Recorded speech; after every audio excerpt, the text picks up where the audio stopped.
time. So welcome and thank you all for being here with us today. We're very proud to present the second edition of ILSA's Diplomacy Days.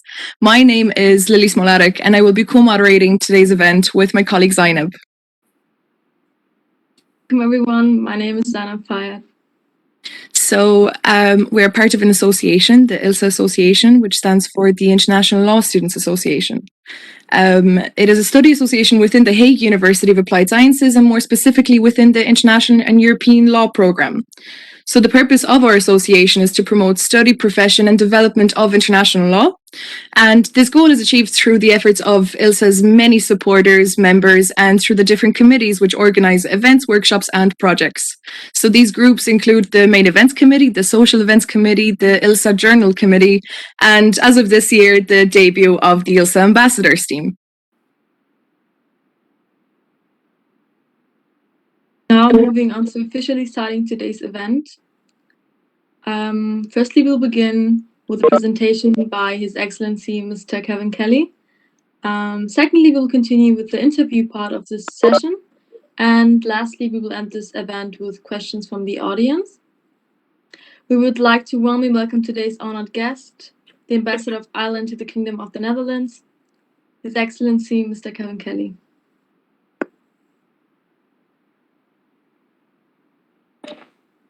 Is that my cue to start? Yes. Okay, great. No problem. Thank you very much, Zainab and Lily. Thank you very much for the invitation. Diagriv Galer, which is hello in my language of Irish. Ta'an ahas ve ansha anu. Ta'an ahas aram. I'm very happy to be with you today. Thanks for taking an interest in Ireland and for the time in setting up this interview this morning, which I understand will be broadcast. And it's a real pleasure to be with you from The Hague.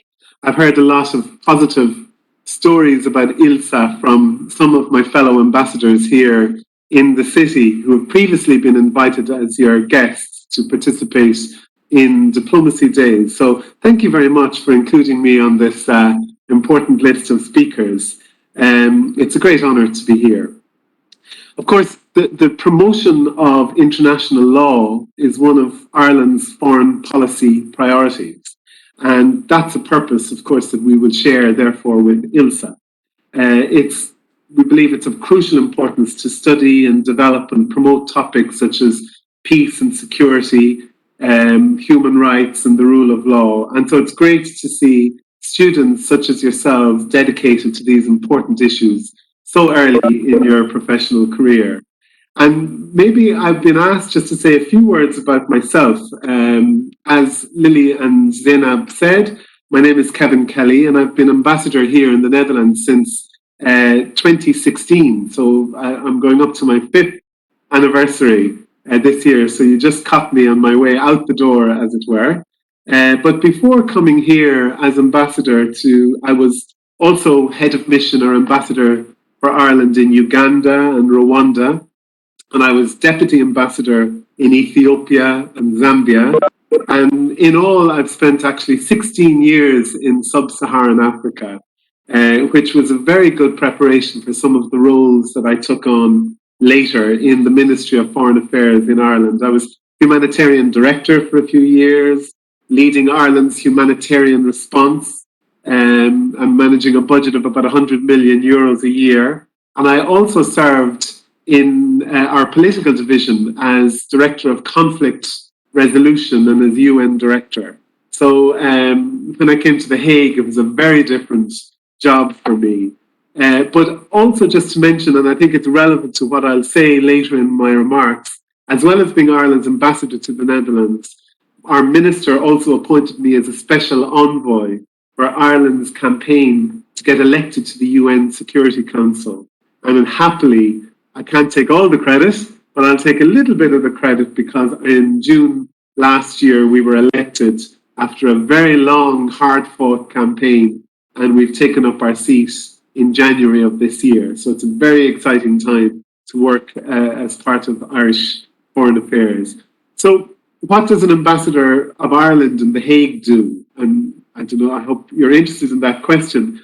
And At the embassy, I head up a small team, actually, a very relatively small team composed of diplomats, expert policy advisors, and local staff.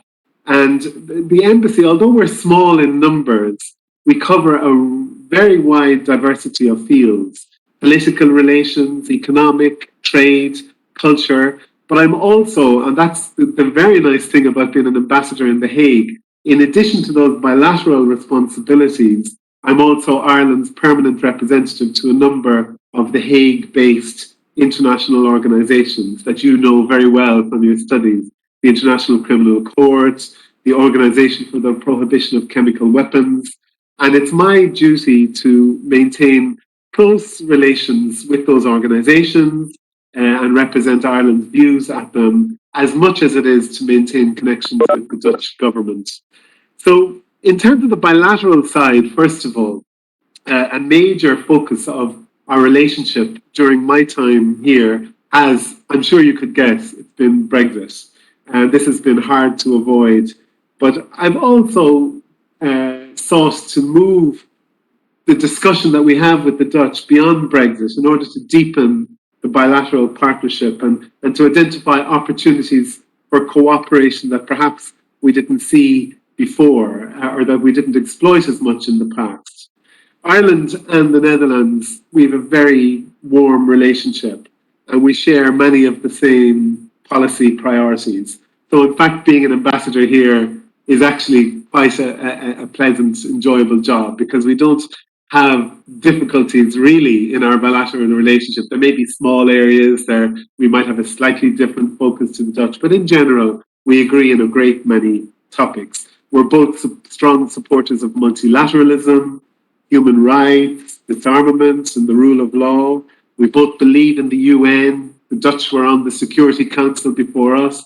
They really helped us in our election campaign, and it also helped us in our preparations for our time in office, advising us on how they went about it, and we tried to pick up as many lessons as we could from them. But we also both believe on the peaceful settlement of disputes. We're also strongly committed to the women, peace and security agenda. And in fact, that was a role that I had in my previous life that I mentioned earlier when I was Director for Conflict Resolution. And we strongly promoting women as peacemakers and peacekeepers. Development cooperation, humanitarian action, all of these are areas where we really work and I think very like the Dutch. So it's a real pleasure. We work closely together at the ICC and in the OPCW in order to assure accountability for the worst crimes against humanity, including the prohibition of the use of chemical weapons. I mean, I have to admit to you, if you had asked me 7 years ago what the OPCW is, or, I probably wouldn't have known because, before the use of chemical weapons in Syria, chemical weapons were seen as something that was a success story for the international community. We had all but eradicated them and there was widespread agreement. But unfortunately, the OPCW has become a very, very busy place and a lot of activity because of the developments in Syria in terms of the use of chemical weapons. And also you'll have heard all the cases, examples of the use of chemical weapons in the UK and also against Mr. Navalny, the Russian opposition leader. So very much we work closely with the Dutch in in all of those multilateral areas. And on the bilateral side as well, we've shared a very similar approach to tackling Brexit and also to our support for the EU. We're both big supporters of the European Union.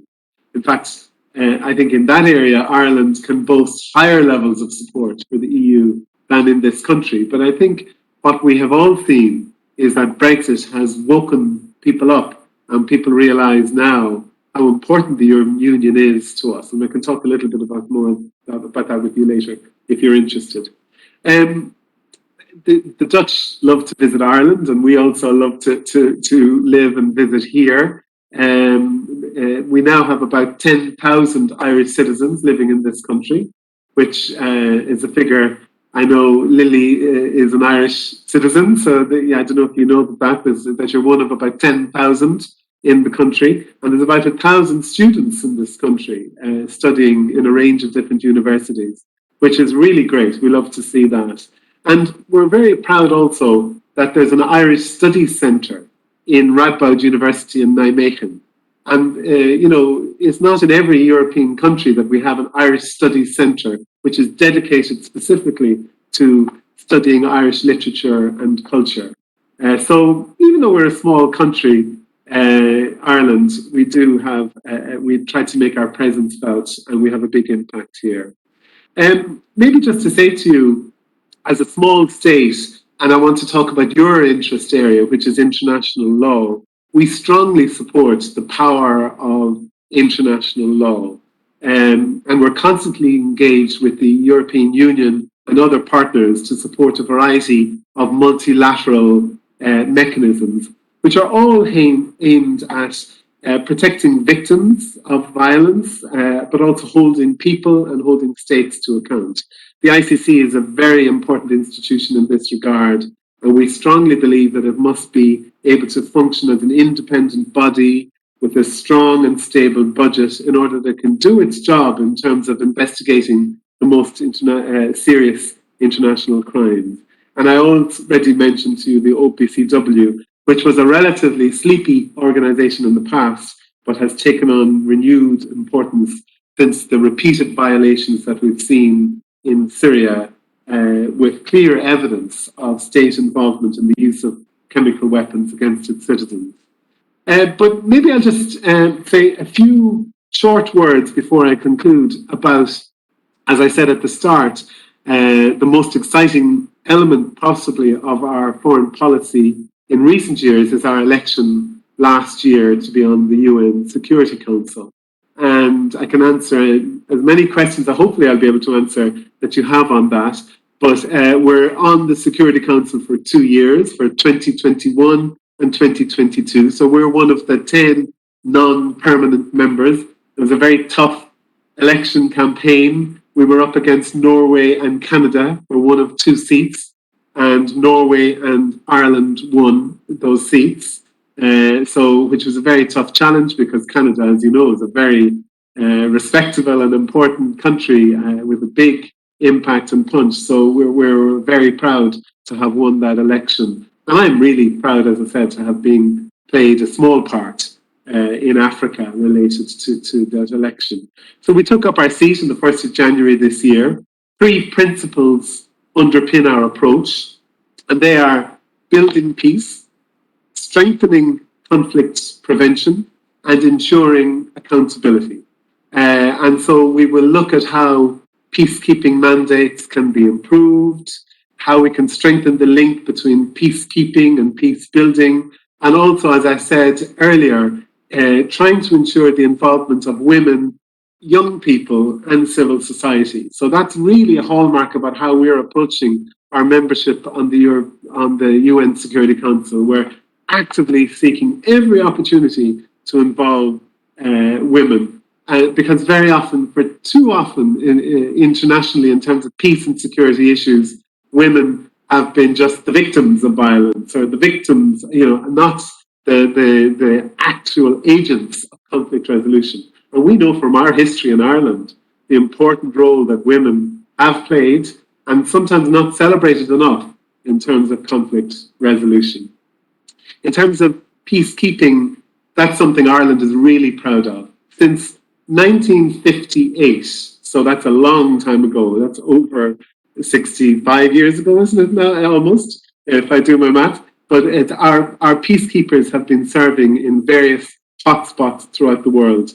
They've never missed a day. There's never been a day since June 1958 when we've had an Irish peacekeeper on the ground. So we're really very proud of that, our participation in UN peacekeeping. It's actually the longest unbroken record of any country in the world in terms of peacekeeping. So it's a proud tradition. We've served in Lebanon, in Mali, in Congo, and Cyprus.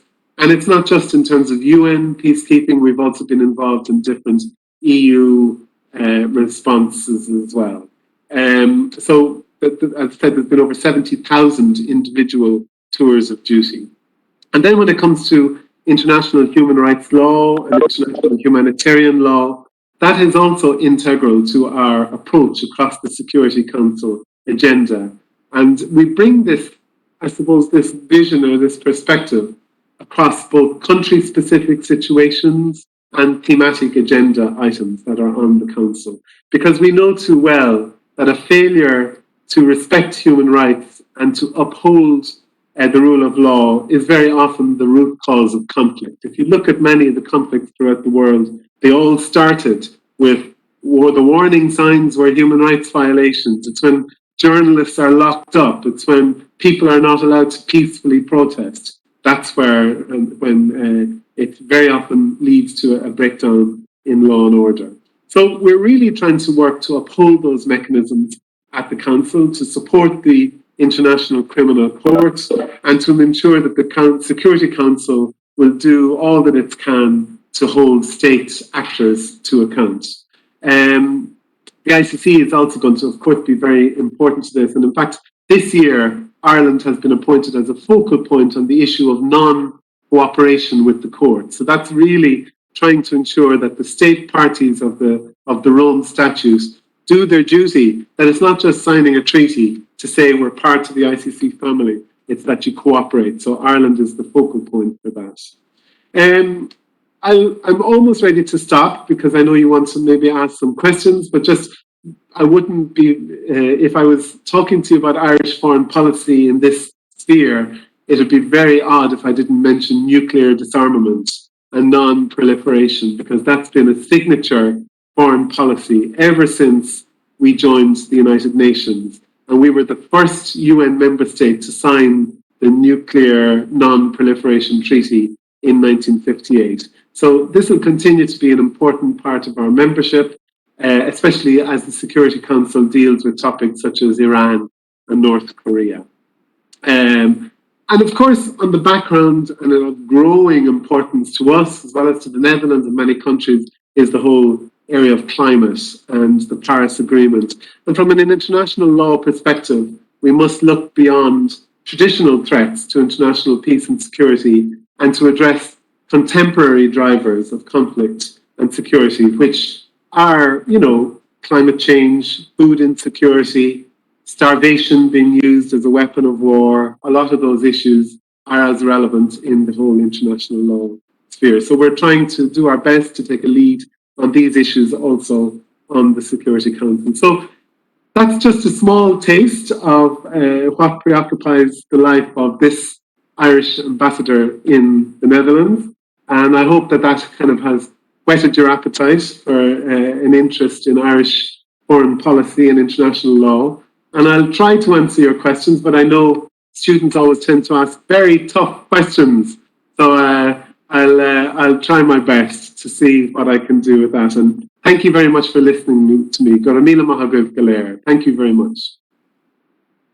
Thank you so much for that. You have definitely painted a beautiful picture of Ireland to our listeners here today. So I would actually like to start with a simple question from a student. So with all of your experience between the sub-Saharan Africa and, working here, the UN, meeting all of these different people, I'm sure you've met so many different diplomats. So what we want to know is, what is diplomacy to you, and what traits do you believe define a great ambassador? Okay, I'm muted myself, I hope. No, thanks for that. And in fact, it's not really an easy question, Lily, because it's a very relevant question. Partly as well because diplomacy has changed so much and will continue to change. I mean, this pandemic has forced us to kind of really look at our profession, and we can talk a little bit about that if you're interested. But in essence, in my view, good diplomacy is about connections. It's about relationships. I mean, the reason you have an envoy, it's a very old, honourable profession where a ruler will send an envoy to another country and present credentials, and it's a sign of friendly relations. and it's a way to resolve disputes and conflict in a very easy way. And in fact, the Netherlands have a beautiful tradition here that when you arrive and present your credentials, I don't know if you know this from your discussions with other ambassadors, but they have a beautiful tradition of when you present your credentials to His Majesty the King, the guard will have his sword, his or her sword, it was a his in my case, out when you enter the room to present to the king. And then when it's clear that you're coming in peace, it's a ritual, a tradition. The sword is put away and the soldier walks away and you present your letter of credentials to the king. That's very symbolic, but it actually shows what diplomacy is all about. It's saying that we're here to foster friendly relations with the king, with the country. We're here to kind of promote political connections, trade connections, culture connections, government to government connections, of course, business to business connections in recent years, but also now we talk a lot about public diplomacy, and it's about people to people connections. That's the kind of things we're doing today. So it's us talking to hopefully lots of international young people, but also hopefully Dutch people, and having an engagement which goes beyond the formal government to government link. So in my view, the good ambassadors are not necessarily those who tweet the most, although if you follow me on Twitter, I tweet a lot. But it isn't necessarily the ones that tweet the most or shout the loudest, but it's those that kind of are able to seek and celebrate points of connection between the both countries. Those that go out of their way not just to be stuck in The Hague the whole time talking to politicians and the civil servants, but go out around the country and meet people. And I've tried to do that in my term of office here. And also those that manage areas of disagreement. And I said during my remarks, happily, we really don't have any areas of conflict with the Netherlands, which is a real pleasure. But I have operated in countries in the past where we have had points of disagreement, and you have to engage and represent my country and to do that, but to do it in a respectful way, hopefully in an effective way that will kind of get the view across and present the point of our national policy, but also one that will kind of maintain those bilateral relationships going forward. Sorry, that was a long answer because I thought the question was very interesting. Absolutely. No, thank you so much for that. I actually have a follow-up question just relating to ambassadors. What we see a lot in terms of like politics right now is that heads of states are using ambassadors as like a fighting political tool in terms of expelling them from different countries depending on their relations with the other country. So my question for you is, what are your opinions on that, on doing that as to, you know, yeah, sorry, couldn't find better words for that. Just the question, I very clearly understand it. Look, again, it goes back to the symbolism of all this that I was talking to you about. As an ambassador, you are representing your country. It's a sign of friendly relations. It's a sign of a partnership. When on occasion the partnership is under pressure, or if one side has done something that the other deeply disapproves of, there's various actions you can take. You can express your disapproval. You can seek a meeting. Very often, a foreign ministry, to give you a fictional example. So assume that the Netherlands government is very unhappy that something happened, that a country took a particular action. Very often, the first thing they'll do is call in the ambassador, summon the ambassador. It sounds very old-fashioned. It's like being summoned to the headmaster's office. But that's effectively what it is, where the government will bring the ambassador in and say, we're not happy with this. This is our view. We need you to communicate our displeasure to your host government. So it's taken very seriously. Now, the question you asked, Lily, about actually expelling ambassadors or sometimes they don't expel, they recall them.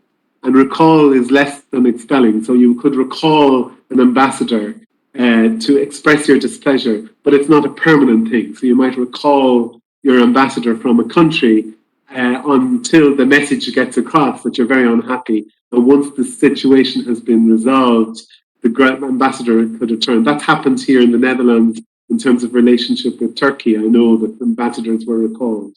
So, Lily, it is the nuclear option in many ways. It's still protocol. It's still a civilized way to resolve disputes. It's not setting guns or bombs, sending bombs to a country to express displeasure. It is a diplomatic part of the diplomatic protocol world, and it can be an effective tool. But it's not something that countries take lightly. I think the last time we saw a mass expulsion of diplomats was around Europe, is when countries expelled Russian diplomats as a sign of their displeasure of what had happened in terms of the use of chemical weapons in the United Kingdom. And countries took a decision to expel. But it's not a step that countries take lightly, and it's not something, of course, any of us like to see happening, but it can be an effective measure. That's all I would say. Building on that, the next question is, how do you overcome the difficulties of your job in relation to being in such a multicultural environment?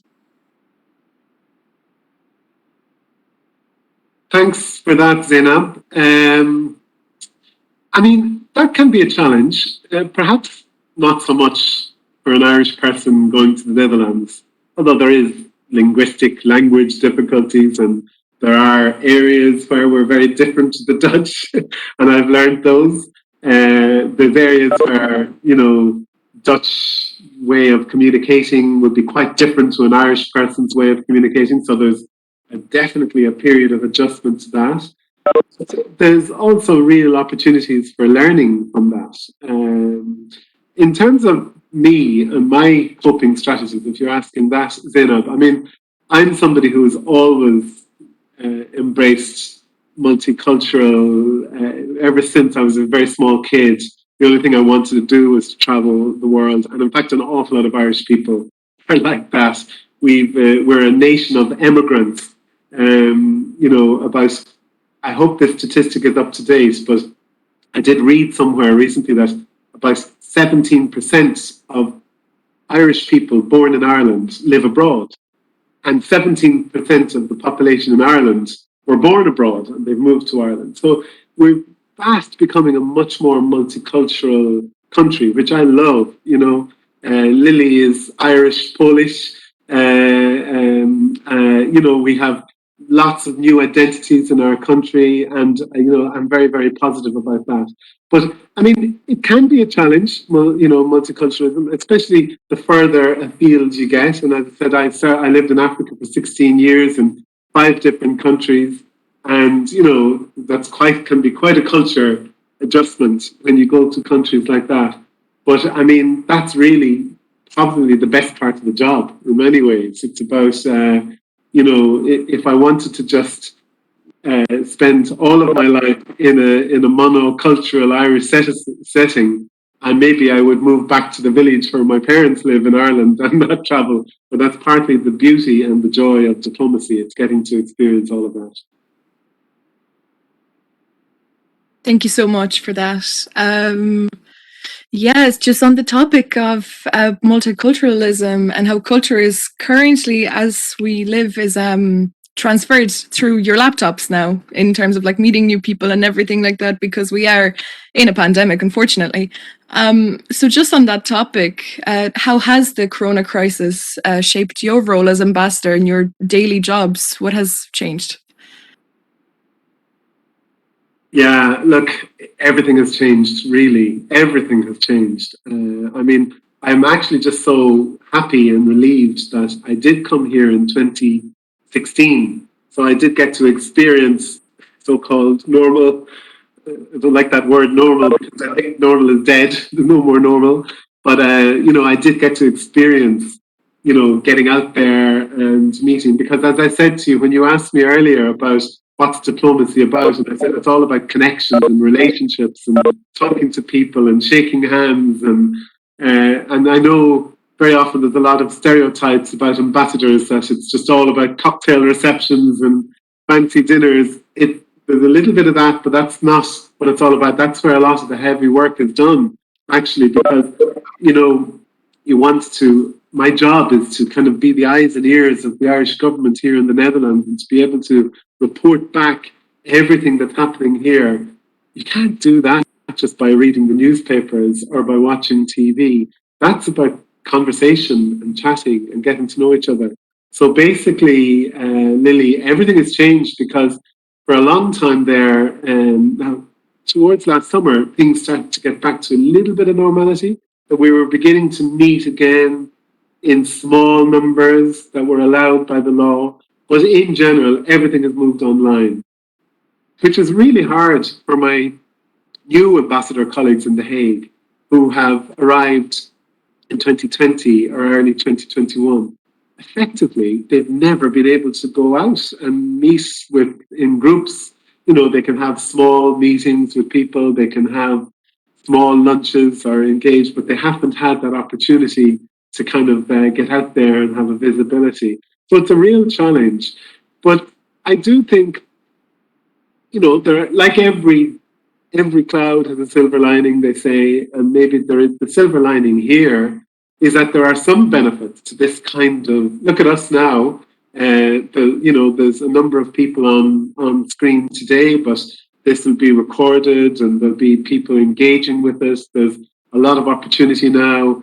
Our minister is able to have meetings at the drop of a hat with the Dutch. They can organize a Zoom video conference call and things get done quicker. So there's some positives about it as well in terms of connectivity, but there's nothing can compensate for the face-to-face interaction and those kind of relationships.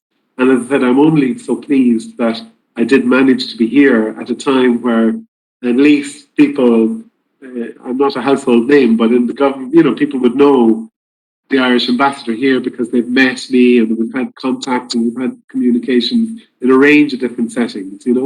So I think we're going to have to reinvent diplomacy. We're going to have to, because I don't think we're going to go back completely to normal. I think there will be a new hybrid way of working. Our embassy, we had to basically close down for a while. Well, we never closed down. We didn't close down even for one day during COVID. But what we had to do is close our public office, move things to appointments only, split our teams into Team A, working 2.5 days a week. Annemiek you see on screen, is upstairs. She's in the second shift of the week, and then she'll work from home for the other half. And that's to minimize our risk and the risk of exposure of people to each other. So we've really had to adjust our way of working, Lily. Giving us this insight on the work of the embassy during COVID times. The next question, we know you already told us that the relationship between the Netherlands and Ireland is really unproblematic, and that both countries share a lot with each other.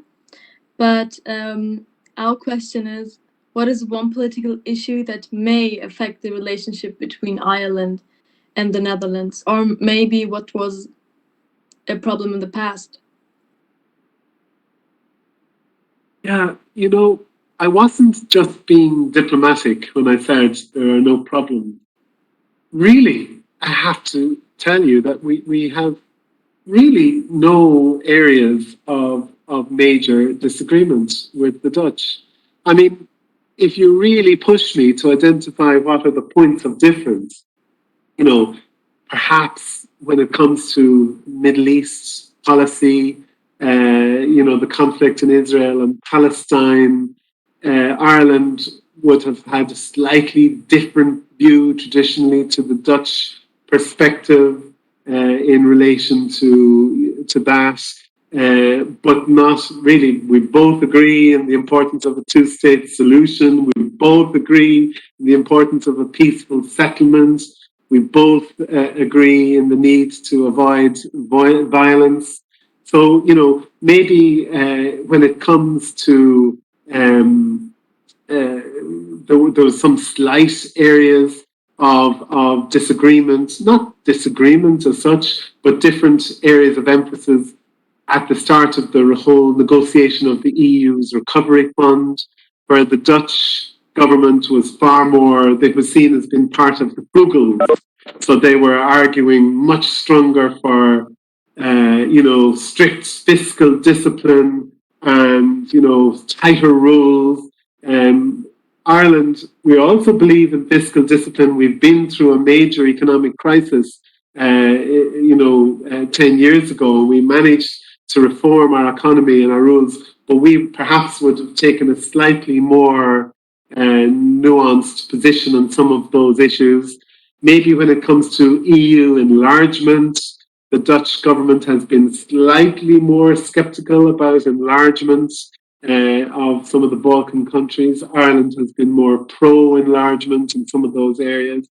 Maybe when it comes to the European Union, there's more EU scepticism in this country, in terms of that you have political parties in the parliament who are EU sceptical. They're calling for the Netherlands to leave the EU. We don't have that in Ireland, so we have a much more pro-EU stance. But these are areas of slight emphasis and nuance. In general, we really agree. We're allies in a great many things, and we work together very much, and we both very much agree on Brexit. That has been, if you're asking me on the positive side, what is the one issue that is really important in terms of our bilateral relationship over the last couple of years, it's been Brexit, because Ireland has been the most affected country in terms of Brexit and the impact of Brexit. And I can say more about that, but I won't go into it unless you're interested. But the Netherlands is the second most affected country. And we both took it very seriously. And we have been working really closely together at political level, at official level. The King went to Ireland, which is a very important signal. Prime Minister Rutte has been to Ireland. Minister Bloch has been to Ireland. Our Taoiseach, our Prime Minister, the last two Prime Ministers have been in the Netherlands. So we have really collaborated very closely on those issues. So I'm sorry I'm not able to create any exciting drama on disagreement, because there is none, really, with the Ireland and the Netherlands. It is truly an example of like-minded, I would say. Thank you so much for that. Actually, we will be asking you about Brexit, as I'm sure you have been asked about it since it happened. But yes, we would like to discuss further the relationship between the Netherlands and Ireland after Brexit, in terms of companies leaving the UK to come to the Netherlands and Ireland. Has that affected legislation in terms of like company laws to kind of accommodate for that? And does Ireland cooperate with the Netherlands on those kind of issues together? Well, actually, this is probably an area where we could be a competitor with the Netherlands as an attractive destination. And we would, there's no doubt, of course, that Brexit has led to many UK-based businesses to move all or part of their operations to EU member states in order to be able to serve their customers in the single market. And it is true, you're very astute to recognise that both Ireland and the Netherlands are on the shortlist of preferred destinations for many businesses. And this is understandable, because Ireland and the Netherlands are both attractive post-Brexit locations. We both have experienced growth in our businesses relocating from the UK over the last 6 months, and we do anticipate this will continue. And companies are attracted to moving to Ireland and the Netherlands for a number of reasons. It's not just about tax or taxation being an attractive destination. It's also about our approach to work, our productivity, high levels of education, English language speaking, proximity to the UK. If you're a company in the UK and you want to move your business within the single market, Ireland, of course, is going to be an attractive destination because it's it's very close by. They know us, we know them. It's a relatively easy place. Huge amounts of flights and connections and sailings between Ireland and the UK. But I say all that, and so there has been some positive benefits. I would say that there has been some positive benefits. So, for example, there's been a growth in trades and connections between Ireland and the Netherlands. And in here, our food board, that's Board BIA, and our Enterprise Ireland, they're busy trying to attract those kind of links and to build those links between Irish and Dutch businesses. And even in my time, I'm really pleased that there's been a number of new shipping routes have opened up since the 1st of January this year. Just last week, in fact, a new shipping route between Amsterdam and Waterford. There was a new shipping route announced earlier this year between Amsterdam and Dublin. But the big but in all of this is that Brexit is not good news. So all of that I'm telling you is almost as if we're happy that we're delighted about Brexit. We think it's a good news story and that we're going to benefit a huge amount from UK businesses. The UK is always going to be an important economy. There's always going to be an attraction for companies that want to have their business in the UK. And the UK is always going to be an important partner for Ireland. We have greatly reduced our reliance on the UK. When we joined the European EEC back in 1973, our economy was hugely dependent on the UK trade. That's really reduced down, and we have much more trade now with the wider single market of 450 million people in the EU single market. But it'll always be an important trading partner. And so the cost and the hassle and the risks to our peace that were brought by Brexit are more negative. So if you're looking at a balance sheet, there's no way I would be telling you that this is all good news and it's a positive thing. But in terms of changes, I'm not aware of any major changes that have had to be made in terms of company law. But, both Ireland and the Netherlands are attractive destinations. And in fact, in the spirit of friendly competition, we've been competitors since for some of those businesses, because just as much as Amsterdam is trying to attract banks and businesses from London to Amsterdam, we also want them in Dublin. We feel we have an offering there. So in that area, there's healthy competition. Thank you very much for enlightening us with the view of Ireland on this issue. Just building up on that, with the Brexit and the rise of skepticism of the EU, we previously talked about, and keeping in mind the Irish history with the Lisbon Treaty, how would you say has the relationship between Ireland and the EU changed? Yeah, another good question. I told you, I was expecting that there'd be nice, challenging questions like that. What I would say is Ireland has always had strong support for the EU within Ireland. And that's since I was a kid, actually. I grew up, when Ireland had joined the EEC, later the European Union, and then we joined the Euro. And as Lily will know, we're very proud of our European heritage and connections, because it didn't just bring an increased market, increased opportunities for prosperity. It brought a whole opening up of our culture and our values and new freedoms, and so Ireland has really progressed as a country. We became the first country in the world to legislate for same-sex marriage by popular referendum. Some other countries had legalized that through their parliaments, but we did it through popular referendum.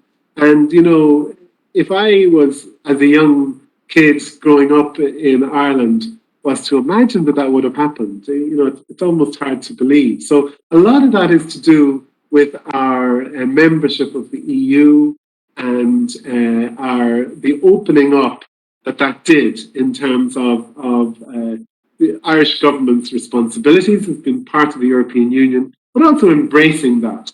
So whereas in some other countries, and unfortunately we saw what happened in the UK, it's very sad, it's a tragedy in my view, where that EU scepticism wasn't dealt with and it wasn't tackled in an effective way. And look at the end results. The UK left the European Union. We're not going to see that in Ireland. There's very high levels of support. I think the most recent EU barometer published in May of this year says that 75% of Irish citizens have a very positive image of the EU, and 77% believe that the interests of Ireland are well taken account of in the EU. That's the highest proportion of any EU member state. So, but you know what? That doesn't happen just by accident. That happens because our governments and the political parties and even the opposition parties, even we have an opposition party now in Ireland, which I suppose is sometimes painted as being slightly more EU sceptical than the other ruling parties. But in fact, they're also supportive of our membership of the EU and embrace the values of our European Union. And so I think that Brexit, in a way, Zainab, has helped us because, you know, I think people had got a shock and they said, wow, this can happen if we're not careful, if we don't value what's important about this membership of the European Union and the values and our, you know, so in some ways, our membership and our commitment to the EU has only become stronger. And I think, and I'll finish here, the fact that the EU 27 countries stood by Ireland in these negotiations, you know, we were always aware when Brexit happened that Northern Ireland was a big issue that wasn't even on the political agenda in the UK during the referendum campaign. But it was a very, very critically important issue. And we knew that this would become a very serious part of the divorce agreement because we really benefited, both Ireland and the UK, from our membership of the EU. But our peace process in Northern Ireland was very much based on both countries being part of the European Union. And so the risks that it posed to our peace were considerable. But Irish people have taken note of the support and the solidarity of the EU countries, including the Netherlands, who have basically said, no, it's not against the UK. The UK is still our closest friend, it's our closest neighbour, and we'll still always have those friendship and we'll want to deepen that relationship. But when it got down to it, Ireland wasn't abandoned. We were supported by those EU member states in those negotiations, and there wasn't one chink in the armour. There wasn't one weakness in that. It was a united European Union in those negotiations with the UK to make sure that we got the agreement that we got. So again, another long answer, but I hope I've answered it because it's just to say, in some ways, back to the silver linings on the clouds, in terms of this one, I think it's strengthened our relationship with the European Union. Thank you so much for that. We're just noticing now that we have 10 more minutes left of this. So I would like to ask one last question and then move on to the audience questions, if that's okay with you. So my last question, just in terms of everything that you have been saying about Ireland protecting human rights, you know, advocating for women's rights and just, you know, really fighting for the small guy. Our question now is, due to the fact that it has been recently announced that the Irish Direct Provision Programme, which has been criticised by many human rights groups, will be phased out over the next 4 years. What, in your opinion, should be the main objectives of the government in terms of housing and integrating asylum seekers into Irish society in the future? And if you don't mind explaining maybe direct provision a small bit, so the audience. Lily, you should have done that. If you want me to, I can go ahead. No problem. No, I'm joking. I'm happy to do it. No, direct provision was a system in place for basically centres. There was about, I think, 48 direct provision centres located around Ireland for asylum seekers when they would come into the country, they were housed in these centres. And I think the initial intention was probably good, to provide protection and support and have a place for people to go to get the support they would need while their asylum claims were being processed. But unfortunately, the direct provision, what I think was always probably intended to be something like which would be very temporary. But in fact, what we have found is that people ended up, because of delays within our system of processing asylum claims, ended up there far longer, and some people ended up there for years. I think I read somewhere the median stay in direct provision centres was about 27 months. I think there's currently about 7,000 people in these direct provision centres. So listen, Lily, I'm very happy for the reasons you outlined that the government has, just in February of this year, launched a white paper, a policy on ending direct provision. I think that that's been a clear ambition of the new Irish government. And I know that we have been aware of criticisms. And that just goes to show you that no country is perfect. We can't just talk about human rights in Latin America or in Hungary or in, every country has its challenge in terms of protecting human rights and protecting the rights of its most vulnerable. And I think this has been one area in terms of direct provision that the government is very intent on ending that. Now, in terms of, you asked me, what's my vision? I think that it's very much, I'm happy to say, in line with what the government has envisaged in this white paper, which is about a much wider and a more holistic view of the needs of international protection and applicants. And I think they talk about integration from day one. And the whole idea there is that when people come and they're seeking asylum, they've been through terrible ordeals in their countries of origin, and they come to Ireland, that they will get the protection that they need, but that they'll also be integrated from day one in the community. So this new policy that they're going to put in place is going to be divided, I think, into two phases. The first phase is that you identify the needs of individual applicants and that they're accommodated in reception centres, but for no more than 4 months. And that period of time, they get access to support. And then phase two is community-based accommodation across the country for all applicants who are awaiting decisions on their applications. So the government, that's going to be a very challenging task for our government, because we do, as any of you who are Irish tuning in, we know we have a housing challenge, we have a housing crisis, we often call it.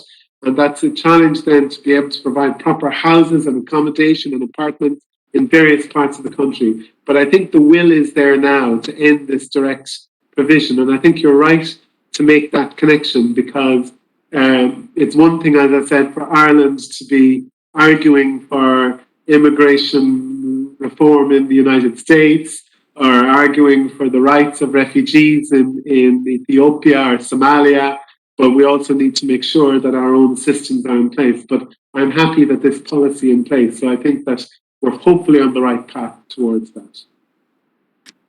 Perfect. Thank you so much for answering all of our questions. Not your questions, sorry. We will now be opening the floor to questions from the audience. So if anybody wishes to ask a question, they may raise a hand. Those will be prioritized. However, we do have some in the chat, so we can also read those out. And so I think I'll go ahead with the questions in the chat with the first one. So from Ella, after 20 years of the Women, Peace, Security agenda, many scholars have highlighted great shortcomings by the UN Security Council. So what is the role of Ireland as a non-permanent Security Council member in promoting action in this field? Yes, I mean, it's, as you said, the Women, Peace and Security, I think it's UN Security Council Resolution 1325, if I remember correctly, is the UN Security Council resolution, which is about women, peace and security. And it's about, of course, recognizing the specific needs of women in conflict, and making sure that that the response of the international community and the UN caters to the needs, but it's also about ensuring that women have a voice. So the questioner is asking, what can Ireland do? Well, this has been a signature Irish foreign policy priority. We're now into our third national action plan. In fact, my previous role that I mentioned earlier as Director of Conflict Resolution, I was leading that. We have a national reference group back in Ireland advising the government on how we translate these policy commitments into practice.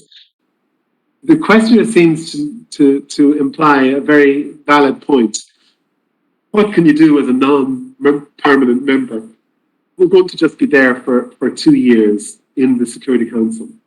But in that 2 years, we can have a strong voice. We will be the pen holder for certain UN Security Council resolutions. We will be looking closely at the mandates of peacekeeping operations. We will be looking at the work of the Peace Building Commission. And in every one of those, I can guarantee you, because I see it coming through my desk, we have opportunities at every step in the way to ensure that when our ambassador is sitting at the UN Security Council, sitting at that horseshoe in New York, when they make a statement and they make Ireland's view known, we make sure that those points are made and that we can very much lodge objections if we don't think that a peacekeeping mandate is adequately taking care of these policy requirements. And we can make sure that women's voices are heard. It's about inviting women briefers. It's about sharing our experience as Ireland, where I told you that in our Northern Ireland peace process, even though you often, if you Google it and you look back, you see a group of men, as usual, signing the peace agreement back in 1998. There were women there too, and women actually played a far more influential role than history has recorded. So we're trying to redress that and ensure that some of these women's voices are heard. But it's a constant struggle. And there are, of course, limits to what you can do as a non-permanent member. But if you're serious about the agenda, you can make a lot of difference. Very much. Now I'll continue with the next question, which is what role will Ireland take in the UN Security Council, and how does Ireland plan to ensure effectiveness and accountability through communication with the P5, who all can veto Security Council actions? I might have to ask you to repeat that, Zainab. I'm not quite clear on what the questioner is looking for.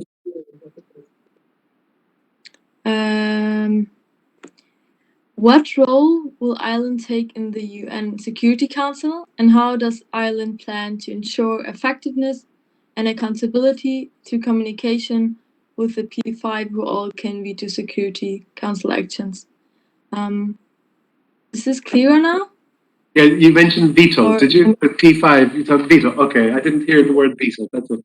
Yeah, so I said quite a lot about our approach to the Security Council, so I won't get into that. There's a number of specific areas where, well, Ireland will engage on everything. That's the first thing to say. We will engage on every topic. There's no topic that we will say, oh, we don't have a position on that. So, you know, the Security Council deals with about 30 different country situations, 22 cost-cutting thematic issues. There's a whole range of different agendas, and we will have views and express our views clearly on all of those. In terms of this first part of the question was what our specific role will be. Well, we're taking on specific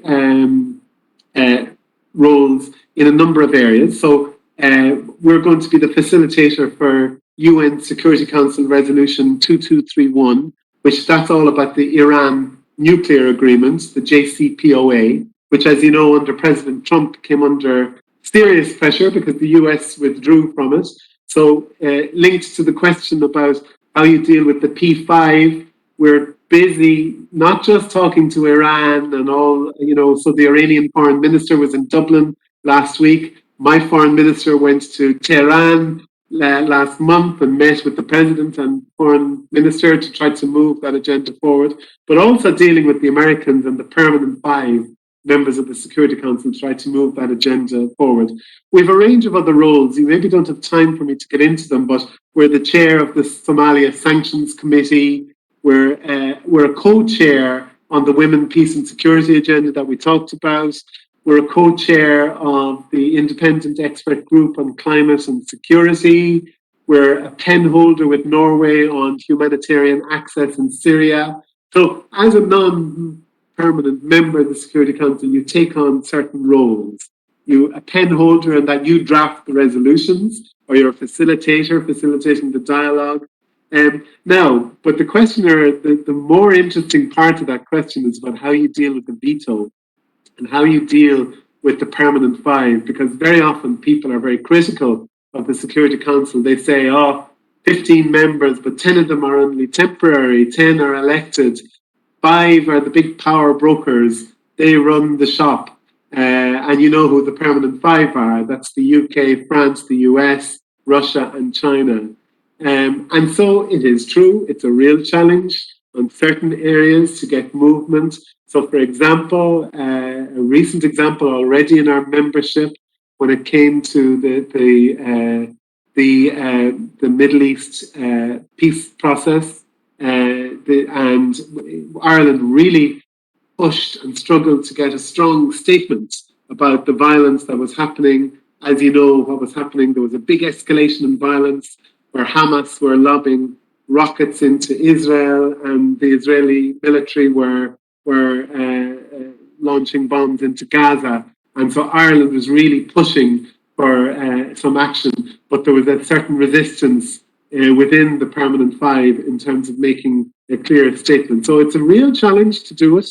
And we really try to limit the use of the veto when it comes to the Security Council. We really try to, we're part of a number of initiatives, even before we joined the Security Council, trying to limit the use of the veto when it comes to atrocity crimes. So we don't really like the veto, but that's a fact of life. You can't change everything when you're a member of the Security Council. If you were, we would change some of these things which are anachronistic, but that's the reality of where we are. I think I should stop there. I probably answered your questions in too much detail. Thank you so much. It's never too much detail. It's just very insightful. Thank you so much. So on that note, we are going to wrap up. On behalf of the Hague University of Applied Sciences, I would like to thank you so much for being here with us today, for sharing your experiences and really encouraging us to get into the field of diplomacy, if anything.